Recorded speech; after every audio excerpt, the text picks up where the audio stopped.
حضور صلی اللہ علیہ وآلہ وسلم کہیں تشریف لے کر جا رہے تھے تو انہیں ایک آواز آئی، یا رسول اللہ۔ آپ نے ادھر ادھر دیکھا لیکن آپ کو کوئی نظر نہیں آیا۔ پھر آواز آئی، یا رسول اللہ، تو آپ نے دیکھا ایک ہرنی رسی سے بندھی ہوئی تھی، آپ کو پکار رہی تھی۔ آپ صلی اللہ علیہ وآلہ وسلم اس کے قریب آئے اور پوچھا کہ کیا ہوا ہے۔ ہرنی نے آپ صلی اللہ علیہ وآلہ وسلم سے کہا کہ آپ کا ایک صحابی مجھے پکڑ کر یہاں لایا ہے۔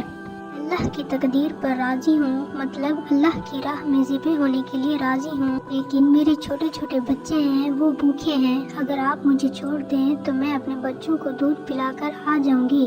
آپ صلی اللہ علیہ وآلہ وسلم نے فرمایا کہ اگر تو واپس نہ آئی تو؟ ہرنی نے کہا، اگر میں واپس نہ آئی تو اللہ مجھے جہنم میں ڈال دے۔ تو آپ صلی اللہ علیہ وآلہ وسلم نے اس کی رسی کھول دی اور خود وہیں بیٹھ گئے۔ ہرنی نے دوڑ لگائی اور پہاڑوں میں غائب ہو گئی۔ کافی دیر کے بعد آپ صلی اللہ علیہ وآلہ وسلم نے دیکھا کہ وہ پہاڑ سے اتر رہی تھی۔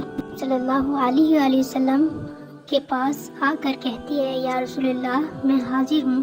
آپ صلی اللہ علیہ وآلہ وسلم نے اس کو رسی سے باندھ دیا اور وہیں بیٹھ گئے۔ وہ تھوڑی دیر کے بعد صحابی آئے جس نے ہرنی کو پکڑا ہوا تھا شکار کرنے کے لیے۔ صحابی نے پوچھا کہ یا رسول اللہ، آپ صلی اللہ علیہ وسلم یہاں کیسے؟ آپ صلی اللہ علیہ وآلہ وسلم نے فرمایا کہ میرا ایک چھوٹا سا کام ہے۔ صحابی نے کہا کہ آپ حکم کریں۔ آپ صلی اللہ علیہ وآلہ وسلم نے فرمایا کہ یہ ہرنی میں آپ سے ہدیہ میں مانگتا ہوں۔ صحابی نے کہا، یا رسول اللہ، ہماری جان بھی آپ پر قربان ہو۔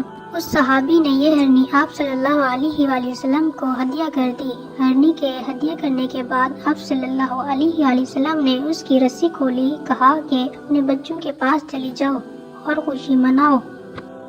دیکھا دوستو، کس طرح ہرنی نے اپنی ایمانداری کی وجہ سے اپنی جان بچائی۔ ہو سکے تو ویڈیو کو لائک کریں اور چینل کو سبسکرائب ضرور کریں۔ شکریہ۔